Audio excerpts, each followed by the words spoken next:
and it's going to take like 10 minutes, and you can take your seats in the first row. I will just tell you a few things about the author. So,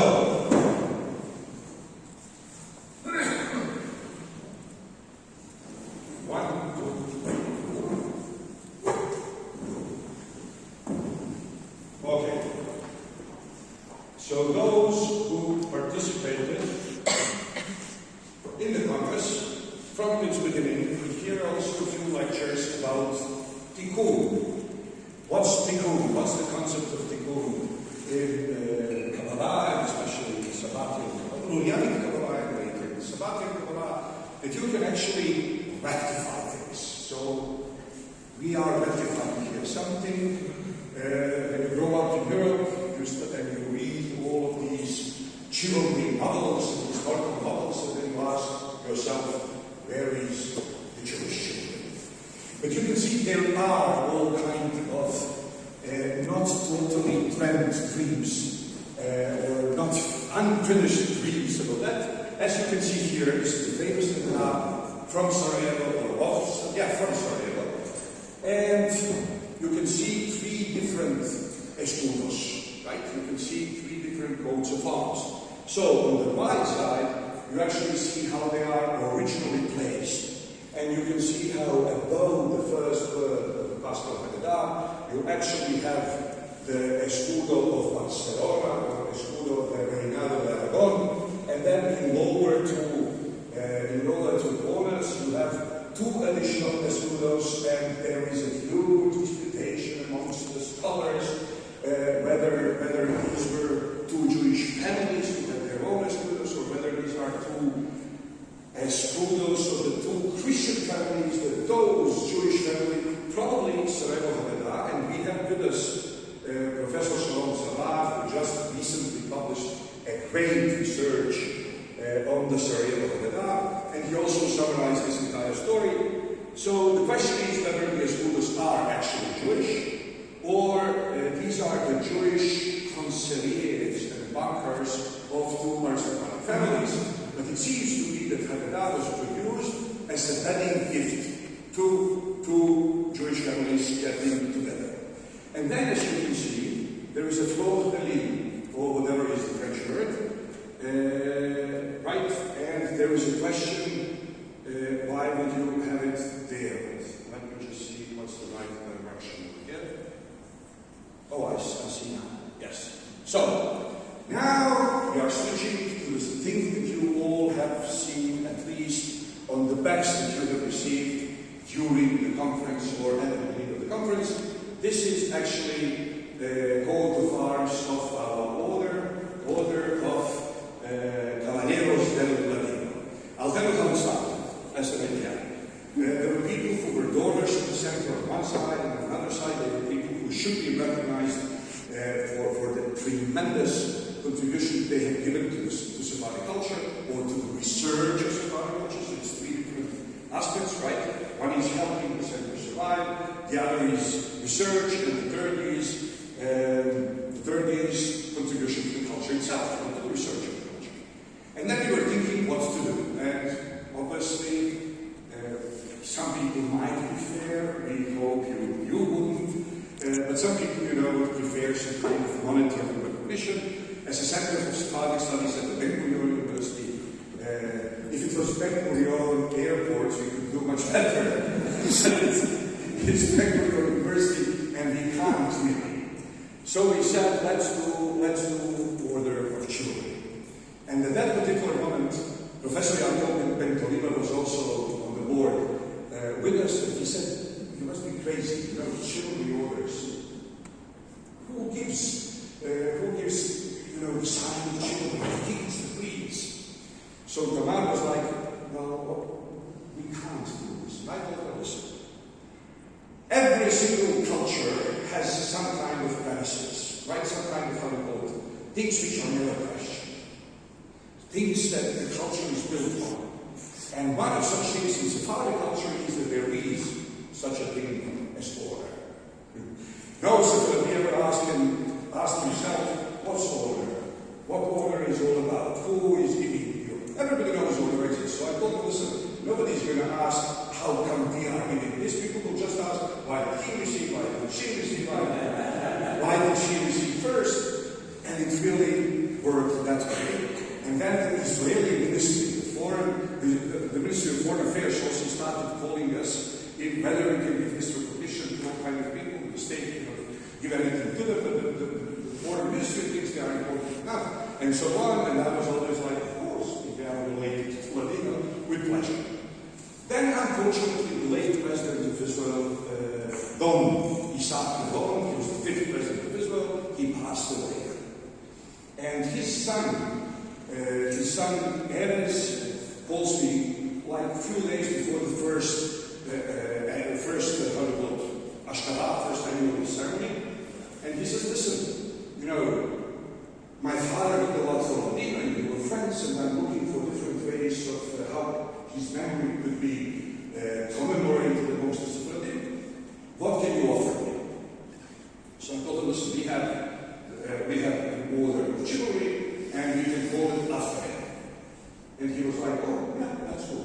So I told him, well, in that case, you need to be with us in these celebrations. And usually, there is a member of Navon family in this kind of ceremonies, whether Miri Navon, the widow of the late president, or Erez Navon, the son, or Naama, the daughter. There is usually somebody coming. Erez couldn't come this time. Last time when he came to Belgrade, that's when Donna Jelena Erbejan and Don Nenad Makulevich were bestowed with chivalry. He really came, even though that time also his wife was supposed to give birth. But obviously, she remembers that as well. And this time she was also supposed to give birth. And she was like, you are not good to any ways. And I'm sorry. So he's not with us. But I would like to, so all of this developed gradually. You can see the two, this actually has to do also with Judith's talk, because, the convivencia, tres culturas, how religion converted into culture, and all that kind of stuff. So you can see Espada Salomonis, Solomon's sword, very traditional thing, we met it on yesterday, and it has David, the top, and it has the linguistic, it really exists. And in the ceremonies in Israel, we bring the real sword, and you can see how it has here Magen David's star, and here it has menorah, and so on. Why? Because Toledo was known in medieval times for its beautiful swords, and now nobody uses the 1954. So nobody was using swords anymore. It seems to be a peaceful. Let's forget about Syria, Iraq, Yugoslavia, and all other things that the West is doing. And they felt they should be producing swords for the tourists. So they invented this series of the swords called after great people, whatever. Alexander the Great and King Arthur, and so they also invented one for Solomon.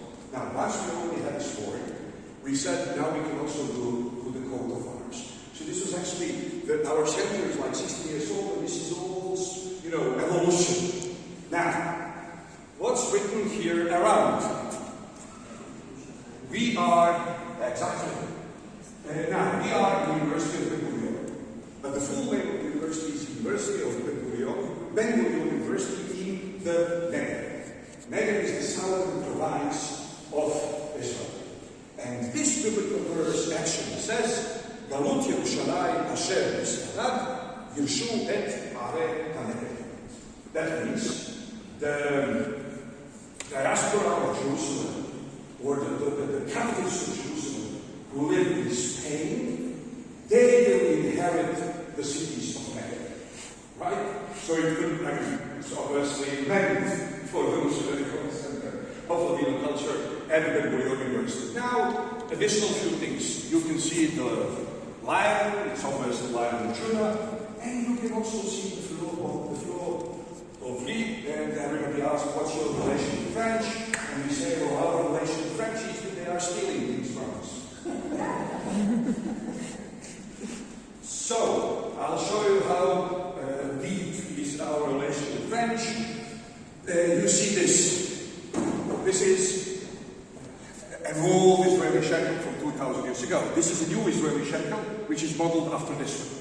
and you can see obviously a fleur de lis. And from outside it looks like this, but actually if you turn it like this, then you see the David's star.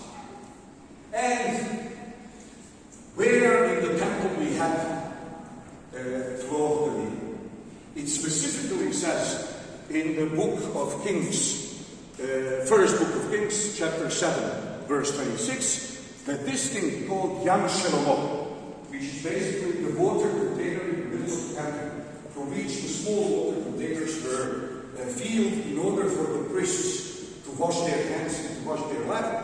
It was done as fleur de lis. So if you look at it from above, you will actually see Star of David.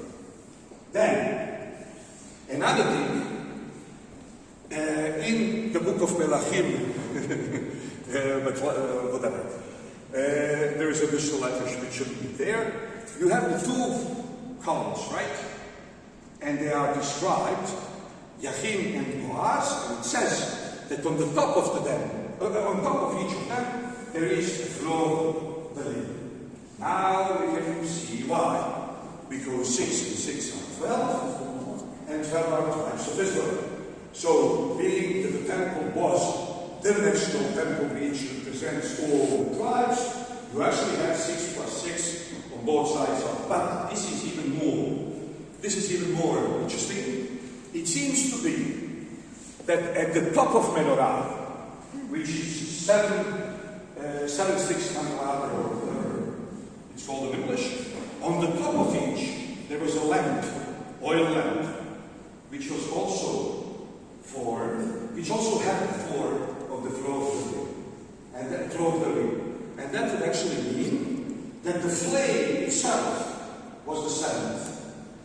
In that case, you would have 7 candelabras. Each of them has oil lamp with 6 points, and then the 7th point is the point towards the heaven. That's the point of the flame itself. In each case, you have 49. And this is to everybody who is a little bit familiar with the so-called Old Testament, or as far as Jews are concerned, the Testament. We know that it's 7 and 49, the Jubilee, and so on. So now the game is all of a sudden more clear. So how this then, how this became French symbol? In Christianity, it symbolizes Jerusalem and Mary, the mother of Jesus, because it originally symbolized Israel. And then there is a verse which says, Ki mitzion tetzeh Torah, udvar Adonai b'Yerushalayim, right? So actually, Mary is the new Israel, or Mary is where the word of God is coming from, and so on. So it's entirely symbolic, actually. Let me put it this way. The Shir Hashirim, right? The Song of Songs, biblical Song of Songs, in Judaism is usually taken to mean a love story between God and His people. So the people of Israel in that song is metaphorized by fleur de lis, right? It says Chavatzeret Shalom, and so on. Now in Christianity, the bride of the Song of Songs became Mary. And that's why Chavatzeret Shalom, which is Hebrew name of this flower, actually represents Mary. So in any case, in our context, it's not Mary. And here you can see, once you start, you never end. So we go to these beautiful togas in Toledo, and then there was a beautiful discovery. I was looking, I wanted more. So I was looking there from to order, and it said made in Turkey. So, okay. And then this is the Espada Salamones that I was talking about previously, and now we are getting to something even more interesting. Every single coat of arms has 3 possible statuses. One status is the status you saw previously, which is basically without the crown, without the motto, and without the supporters. That would be, in heraldics, that would be the normal status of a coat of arms. But then you can add to a coat of arms, you can add to coat of arms supporters. There was all kind of creatures which supported. And we obviously took dragons from the Sarajevo Haggadah. Then, if you already have supporters, you can add a crown, but we added the mitznefet of Chacham Bashi. In other words, the crown of Torah, or mitznefet of the chief, Sephardic chief of Israel. And then, everything is Ladino, and we already have here Hebrew, so the only thing missing was Arabic. And what we put there is a sentence which was usually quoted by the late President Navon.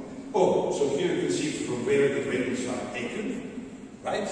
And this is crown of Torah, right? Of the mitznefet or turban of the Sephardic chief rabbi.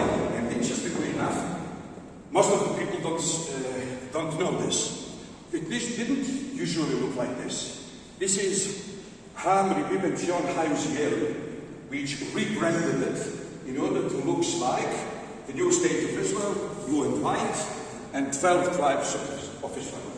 Before that, it didn't look like this. And we are using specifically, obviously, this one. And then look at this. I'll show you something. If we are in Serbia already, many a time, the next possibility is to have a royal coat around the coat of arms, right? Now, instead of having something like this, we opted for something much more Jewish and Sephardic, and that's the talet. And actually, the flag of the state of Israel follows the Sephardic talet. This is Sephardic silk talet. And then the Sephardim used to have on their taletiot, they used to have kenafot, right? The adored corners. So what we put there are the symbol of the Gaon Center, right? This is the symbol of the Gaon Center, so we put 4 of them, and then we added tefillin. In any coat of arms you should have it, really nice touch. So, in any case, then Avishai said, talit is so male, right? So, we will not use them. Then we said, well, for ladies of the order, we will make instead of one with talet, we will have one with parochet. Why? Because parochet were usually produced by women. In Sephardic tradition, not necessarily directly for the synagogue. They were used as covering for bed or covering for table coverings. And then when the grandma dies or something like that, it would be given to synagogue. And then here you can see the look. That's something that Sephardic women wore buttons wore below the tukah. And then you ask yourself, well, if it's already below the tukah, why do you have it? First of all, you feel better about yourself. And second of all, you remove tukah when you are visiting, when women are visiting women, they remove their tukahs. And the level of successfulness of an event in Balkans was counted by the number of tepelukas present. They would say, oh, it was such an event, there were 40 women in the tepelukas. That would mean, 40 women told that this is really important enough for them in order to bring their own personal bank. And then we added also the Ribonim and Keter Torah, because most of the things in Sephardic place where Torah is kept are somehow related to women. So here you can see the parachot. And you can see how on Sephardic parachot basically became the fact that they were not produced as to be parachot. They were produced to serve something else. Then you have all these additions. When a grandma dies, right, they take her bed covering and they convert it into parochet, and only then they add the inscriptions, and this is the look. And I didn't tell you the last thing. What's our motto? It is from a song by a famous Jahili Judeo-Arabic poet, Samuel al-Yahudi, Samuel the Jew.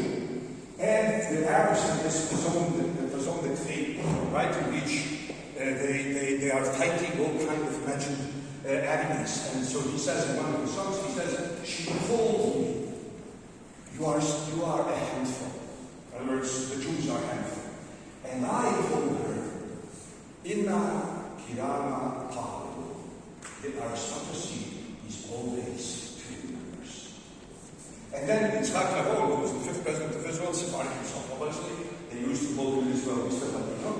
Whenever he would be told, there is 50%, whatever, 46% Ashkenazim in Israel, and 46% Oriental Jews in Israel, and where are your Sephardim? And he would always say, well, not everybody can be Ashkenazim. Right? And that's why, exactly, we put that as a motto, not only to remember Navon, but also because we believe that if we receive this recognition to belong to Ladino aristocracy or aristocracy of research of Ladino. And now I would like to invite Dora Yavana, who was already laureated the Ladino Jury, to present our first 2022 award.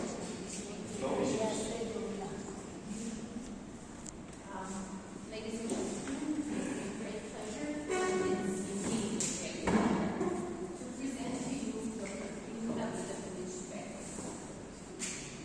Dr. Pinka Vidakovich-Becker has contributed to our society and to all societies who value culture and learning in so many ways that it's very difficult to sum up all the aspects of her wonderfully fruitful contribution to both higher education, university studies, to culture in general, to language culture, to the culture of memory, to diplomacy.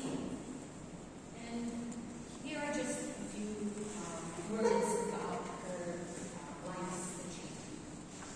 Pinka Vidakovich-Becker was born in Belgrade, and educated in Chicago, Belgrade, Cairo, Havana, and she is at the same time an alumna of the University of Belgrade and the University of Zagreb. She did her PhD in 1982 at the Faculty of Philosophy at the University of Zagreb. She was employed at the Institute for Literature and Art over the period between 1980, 1982, 1991, 1994 to 1994, and 1996 to 2001. She was in the United States of America, where she taught at many respectable and esteemed universities. For example, the University of Kansas, the University of Indiana, Ohio State University, the University of Pittsburgh. She was our ambassador to Israel from 2001 to 2006. Later, she returned to her job at the Institute for Literature and Art, where she contributed again to many different projects of comparative studies between certain literature and art. She has published a great number of books. They range between scientific monographs to all sorts of genres of publications that deal with the history of literature, and also she contributed greatly by producing a great number of translations of the most important and significant authors from the Spanish literature. Because during her studies at the University of Belgrade, Pinka Vidakovich-Becker majored in English, but her second language, so her minor was Spanish. But as it so turned out, the minor became the major, if I may say so. And I think that with all her heart, she has produced some of the seminal studies that all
English and Spanish, and 2 English and Spanish both ways. 13 books by such names as Borges, Marquez, Caminegao, Deltrabaci, Bernstein, Alvarez, Silva, and others. She has also published in books and journals, scientific journals, translations of Ortega Gasset, and many other authors who are very significant for the history of literature. Pinta Hidalgo Spectrum has also been awarded justly and deservedly. She is the recipient of the award that bears the name of Miloš Đurić, a famous professor from the University of Belgrade. She has been also the editor of the English section of the American Program, published by the Servicios Nacionalizados of the National Federation in Pittsburgh. And she is the residing resident editor from 1997 to 2003. She was the resident editor of that journal. She has also been the president of the Editorial Council of Relations, Serbian Literary Quarterly. She has been a long-term member of the publishing the Editorial Council of the Israel Journal of Foreign Affairs, published by the Israel Council on Foreign Relations and World Jewish Congress in Jerusalem, also of the International Journal Convidancias and the Oboistica Journal published by the Federation of Folklorists of Serbia. So also from this you gather the extent of her contribution in so many fields. She is the member of the Federation of Literary Translators of Serbia, also of the Federation of Writers of Serbia, and also of journalists of Serbia, also of folklorists of Serbia. She's also a member of World Congress of Jewish Studies, European Association of Jewish Studies, North American Society of Serbian Studies, Association for Slavic, East European, and Eurasian Studies, Kommission für Volksdichtung is also one of the famous federations that she is a member. And she was also a member of the Federation of Simultaneous Translators of Serbia and Asociación Internacional de Hispanistas. She has received Povelj Erasmo Petrović for life achievement by the Matica Iseljenika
first and foremost mention her book, Cultura Clássica Hebrea na Ilusão do Povo, Os Restos Culturais do Povo.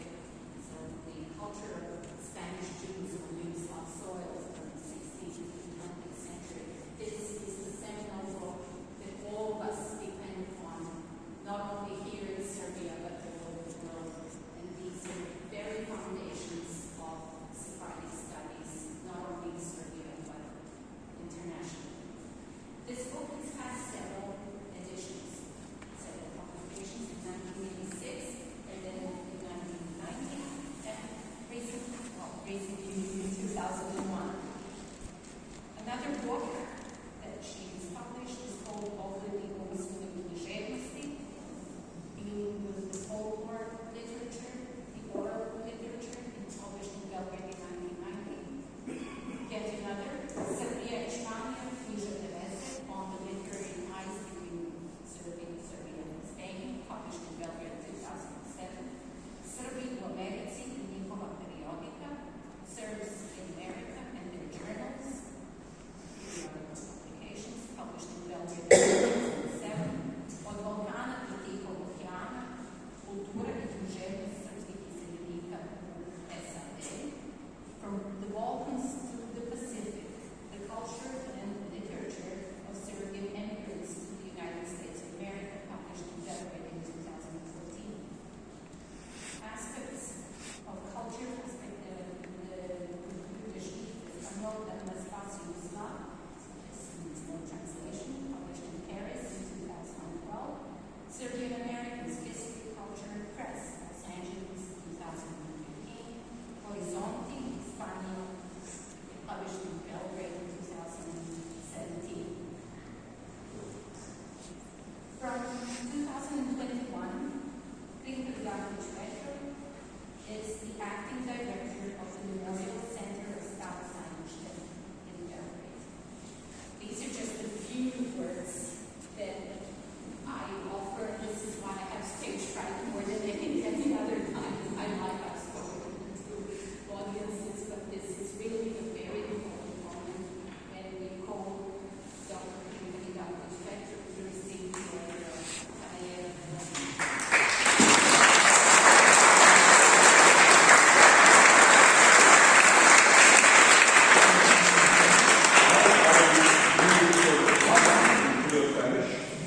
Cómo sigue respondiendo a la petición de los doctores de la historia. En el lugar donde no hay hombres, esfuérzate de serlo tú. Su estudio sobre la cultura judeo-española sobre el terrestre yugoslavo fue un labor pionero y aislado, un vero coreografar a mano, una voz que alcanzó de inspirar, convidar y crear muchas más. Queriendo demostrar nuestro sincero reconocimiento de su obra de toda la vida y su contribución extraordinaria al estudio, preservación y promoción del patrimonio judío yugoslavo, nuestra profunda apreciación por el rol importante que jugó y juga en el desarrollamiento de las siempre pujantes relaciones entre los pueblos y estados serbo y judío, encoronado con su mandato como la ambasadora de Serbia y Montenegro en Israel, brindándole mucha ayuda en su presente esfuerzo el establecimiento y la dirección del Centro de Memoria Staro Sajmište, el Centro Šerli Gaon de la Universidad de Unión, le otorga a la clínica Vidakovic Petro este orden de caballería del Latino al nombre del Don Isaac Gabón Alao Shalom, el siguiente presidente del Estado de Israel y el primer presidente honorario del Centro. Dado aquí en la ciudad de Belgrado, el 30 del mes de Sivan, 5.782 de la creación del mundo.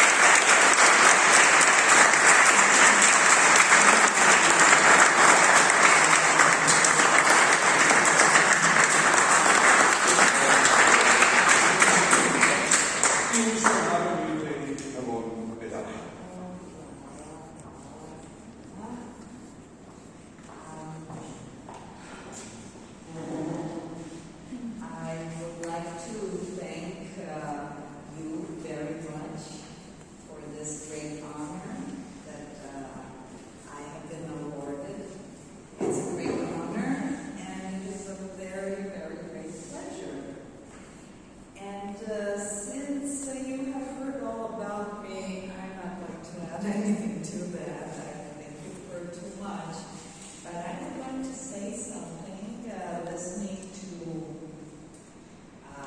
Eliezer talk about the evolution of the coat of arms and this prestigious award. I remembered a very popular song in Yugoslavia where the refrain was "Ima neka tajna veza." There is some secret connection. And so I was listening to the explanations about the history of this award and about these secret connections that Eliezer talked about. And then I remembered, well, I also have a secret connection. And that is a coincidence. But it's nice. And it really looks like a secret connection. When I was beginning my studies in Sephardic studies here in Yugoslavia, that was in the early 70s, not many people, when you said Sephardic or Sephardi, nobody knew what you were talking about. And since I had done my master's on Cuban poetry, Afro-Cuban poetry, one of my colleagues in the Institute of Literature and Art asked me, are the Sephardim, are they an Indian tribe in Latin America? I said, no, what are you talking about? You don't know who they are. Well, many people don't know who the Spanish Jews, if you said Sephardim, not Spanish Jews, who they were. And so I thought, well, this is like a little diamond in the mud, and I'm going to take it out and study this diamond, which I did. And it so happened that it coincided with the presidency of Mr. Yitzhak Rabin in Israel. Of course, I have no idea who was president in Israel, but his presidency, I checked that out later, was from 1978 to 83. I finished my PhD in 82. So I did all my work, I did my PhD while he was president of Israel. And then, of course, at that time, I was just in love with what I was doing, and I'm still in love with it. And so many years passed, I did this, I did that. You heard my colleague Yelena speak in too many details about my work. I never dreamed I would be ambassador in Israel. But then things just happened, and I found myself in this role. And I was happy about it, although it was a very great challenge. It was a challenging job. And when I was invited with my husband Sasha to go to the Cinematheque in Jerusalem, there was a movie an American director had made about the Sephardim in Sarajevo. And so they were going to show this movie, a documentary in the Cinematheque, and of course we were invited, we went. And after the movie, they asked me in advance to give a little speech about the Spanish Jews in Yugoslavia, Sarajevo, and some other places as well, because my fellow ambassador representing Bosnia and Herzegovina never came for this event. So I spoke about the Jews in Sarajevo. Okay. And after that, there was a little concert and finally a cocktail. And at the cocktail, my husband and I were having a sip of wine, and a nice gentleman comes up and he said, "Hello, my name is Yitzhak Rabin." Really? And then before we could say anything, he begins to sing Tamo, Daleko, and Serbia. And Sasha and I were amazed. We had no idea where did this come from. But we were, of course, very happy about it. And we met and we talked with Mr. Rabin, and he explained how he learned the song. That was in the 50s when he was posted as a diplomat to Argentina. And those times, many people traveled by ship, by boat. And so this boat ride across the ocean took like a week or so to get from Europe to Argentina. And he said that every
Art, and Professor Erde, and then I want to thank all of you for being so patient.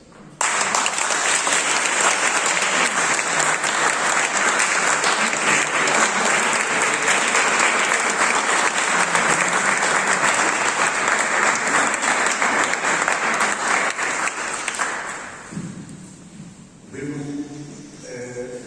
will make a small musical ensemble, that way. And I hope, I just saw Stefan, but I saw him without his instrument, which means he will be back. He will be back in 2 minutes. And no, in a minute, he's here. So first of all, we would all like to thank Stefan Savic for allowing us to have this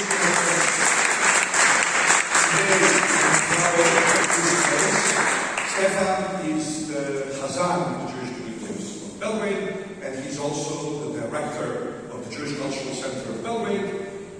He's a musician and a theater director and many other things. But now we will hear him with Sephardic music.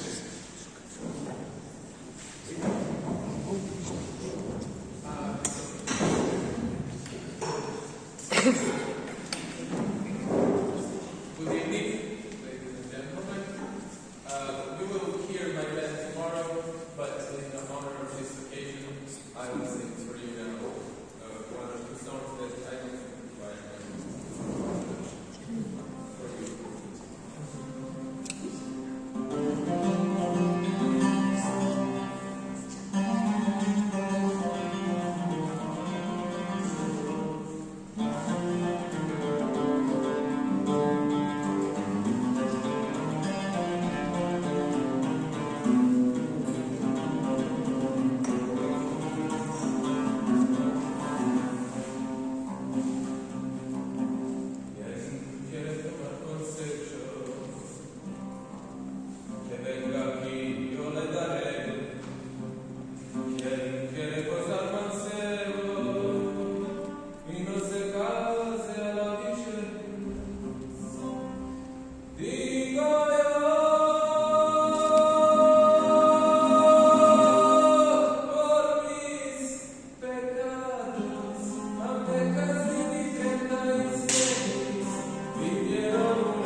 Tonight, first of all, thank you, Stefan, because you brought this to happen.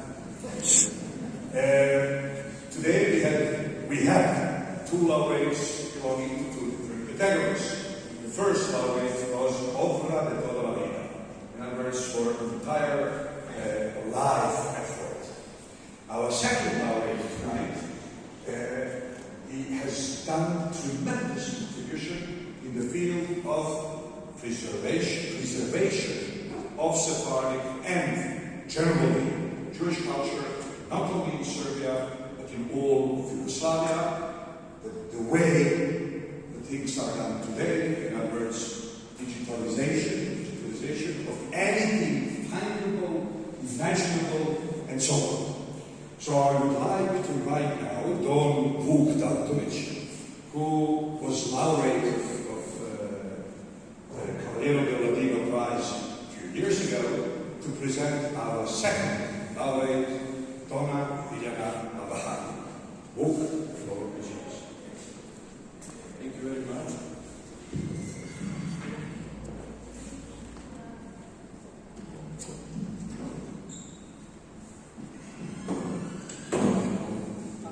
Quite suitable. Dear ladies and gentlemen, and noble donors present here tonight, I have great honor to announce and to speak a little bit about dear Biljana Navahani. We have generally some old Serbian proverb which says if the time is money, it's something what we know very well. A lot of very well people who don't have time, or that time which was given by Hashem to all of us, the number of summers and autumns and winters, and nobody knows how many of these are given to every person, to dedicate to some bigger goals. Biljana Navahani is certainly one of these special persons who decide to spend her lifetime, her free time, in some really and indeed bigger goal than something temporary and something which passed like our lives. There is also some that we are like grass who is passing away very, very quickly. So, Biljana Navahani is a person who is formerly a librarian, and I will read now because I think it's quite easy to have a proper way of giving the reason and personal biographies and also of somebody who made she will present it by herself, of course, a little bit later. She's the founder and shall I say mother, creator of the Jewish Digital Library. All of us, we are always in some sort of problem or rush, how to find a document, how to find a book. Most of them are in some libraries, private collections as well. And private charisma of Biljana and real devotion was in fact behind all of these things, because she collected, again, after so many years, the biggest number of all kinds of various materials we are using, and we will use and would use. We still don't know what will be the final of all our needs, but digital archaeology and the art culture will certainly be used when all these manuscripts and things we are still dealing with somehow disappearing in time. We will have that digitalized trace of our civilization. And there is probably, you have seen that Steven Spielberg film called Artificial Intelligence. It's very, very, very tender film and interesting about civilization and love and many other things.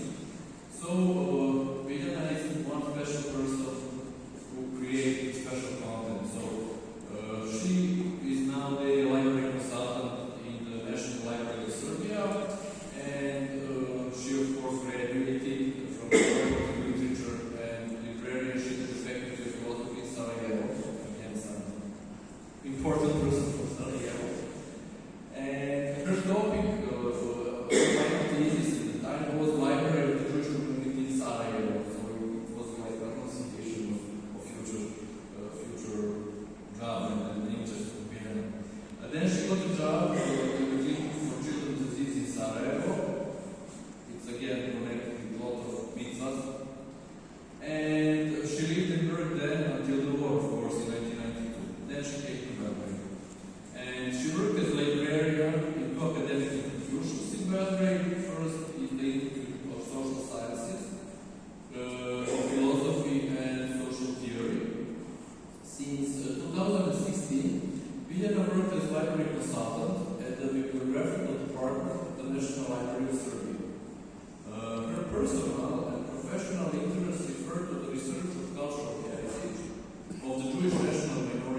Vashem in 2017.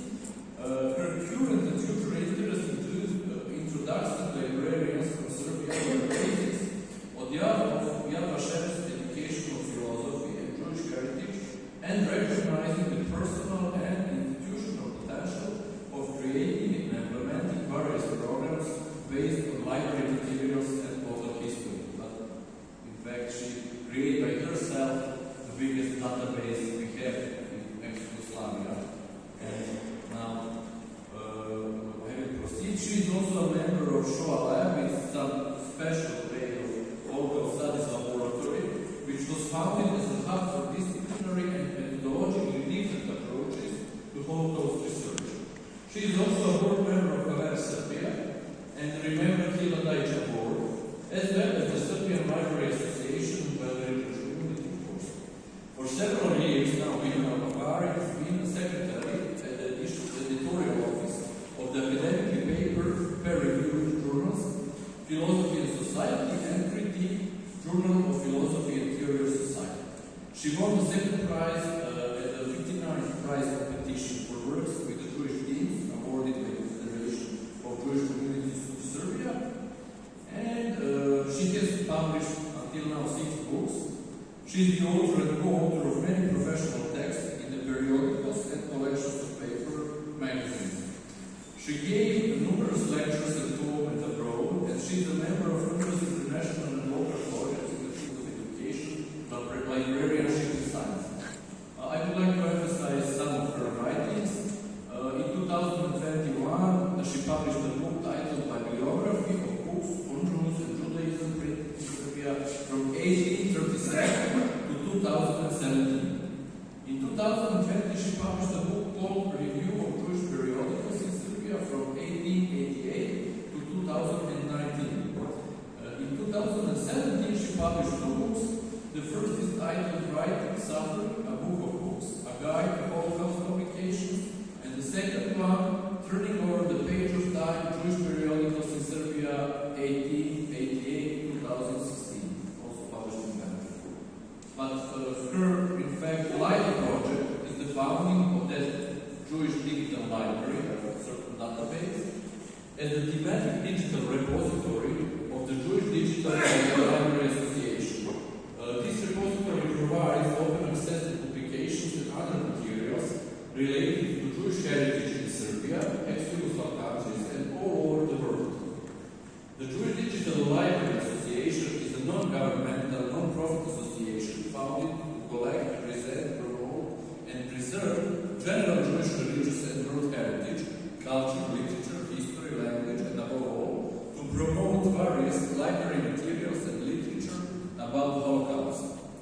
The software platform of the repository is adapted to the modern standards applied in the dissemination of scientific publications, and it's compatible with international infrastructure in this field. Finally, the Manhattan project is a fruit of the personal dedication and independent work of Milena Bakari and only 2 other associates. So basically, she ended up for maybe 20 years or more. She will give you a better statistic on her a job which one all institute or even the library of National Library of University or something like that will be 100 years.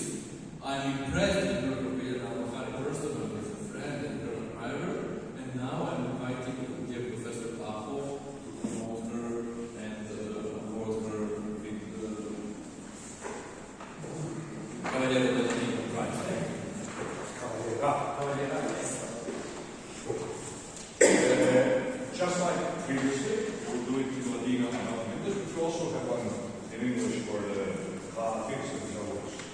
So, queriendo demostrar nuestro sincero reconocimiento de su extraordinaria contribución a la preservación, diseminación y estudio del patrimonio judío yugoslavo por medio del lanzamiento y enriquecimiento continuo de la Biblioteca Judía Digital, una cuantosa y creciente base de datos, la cual abraza todo lo relacionado a los judíos y al judaísmo, escrito en serbesco en todas las tierras empezando con documentos de Argivas Cervescas, vía publicaciones judías en estas partes, antes de la unificación, durante la primera y la segunda Yugoslavia, mismo como después de la disolución de la última. O literatura académica perteneciente al campo de estudios judíos y escapando con la literatura bella, composada por judíos lugareños, el Centro Museo de Cultura Judeo-Española de la Universidad de Unión de Bremen le otorga a Don Emiliano Alfahari este orden de caballería de Ladino al nombre de Don Isaac Alon Alaba Shalom, el 50º presidente del Estado de Israel y el primer presidente honorario del centro. Dado aquí la ciudad de Belgrado el 30 del mes de Sivan, 5.782 de la creación del mundo.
Our work includes collecting, presenting, affirming, and preserving history historical, religious, and cultural Jewish heritage and library materials, which we provide by connecting with Jewish organizations, scientific institutions, local and national libraries, archives, museums, researchers, and publishers.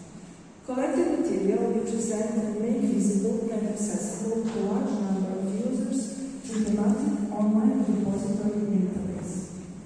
We deposit various contents, from books, magazines, to scientific and professional papers, to video and audio recordings.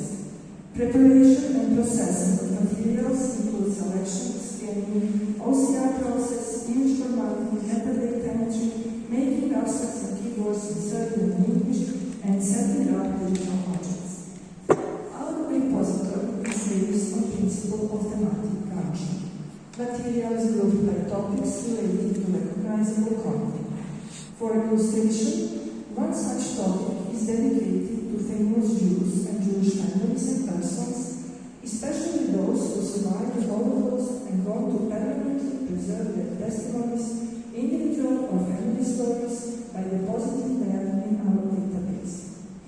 Our library is a useful source for finding thematic publications and depositing scientific and professional papers is often used by researchers from academic community who are interested in Jewish topics and cultural memory. It is important to point out that the results so far show that over 1,950 documents covering the period from 1867 to 2022 have been deposited. 97% of works are in completely open access.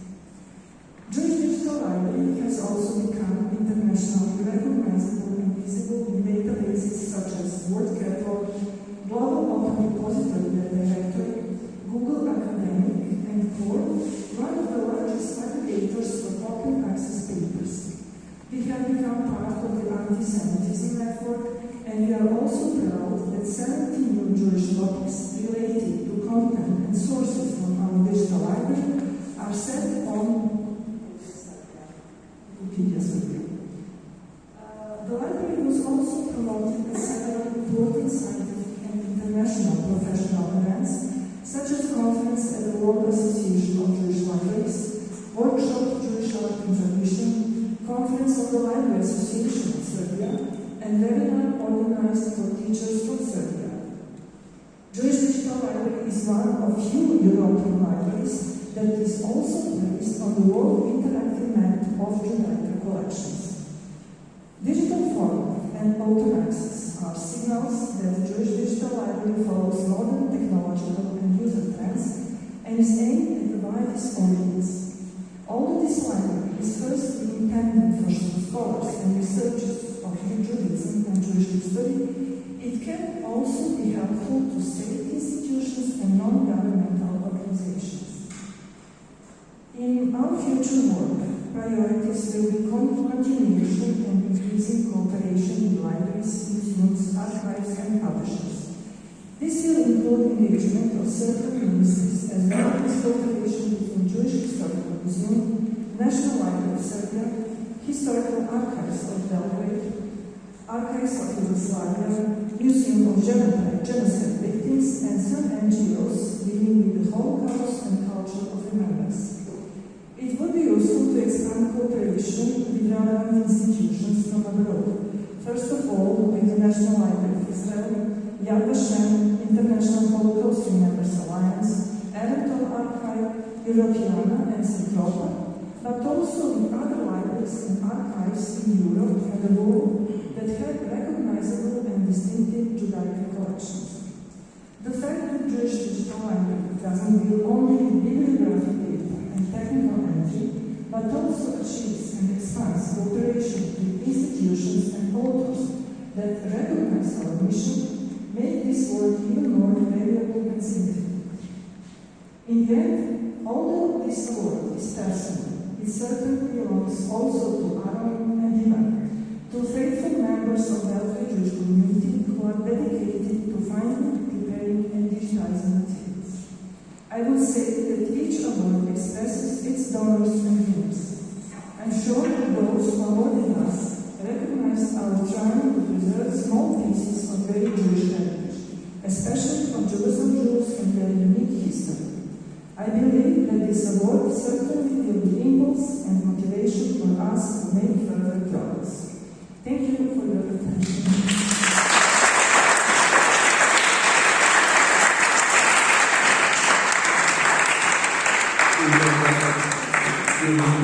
Dear Dr. Campos, dear Eliezer, we have something for you. Your words, you still are the cornerstone of so many things. We heard that impressive biography of Eliezer just recently today. The head of so many official things, Separate Society, a member correspondiente of Royal Academy, so many things. He was the founder of Belgrade Workshop Jewish Tradition, and it lasts 15 years now. And we were thinking, what shall we give you for a small remembrance of all our gatherings, some future ones? So we got some small idea, and we have here something for you. I think all of us knows you as some peculiar collector of so many strange and different things. And we want to give you a small stone. It was a stone from the foundation of Cal Viejo. It's 100 meters from here. And during the archaeological excavations, I was present there, and I steal a small rock from the foundation of the It will disappear now. That's another sad part of this story.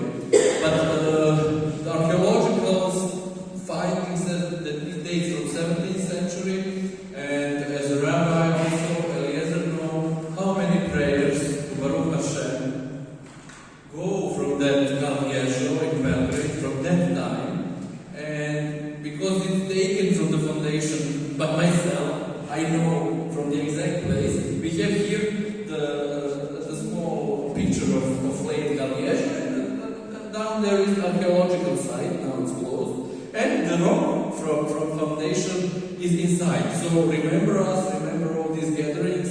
Thank you for everything, Eliezer, and be with us for many years in the occasion, because he liked this. Also Slavic and church things, and I'm not going ahead. Thank you.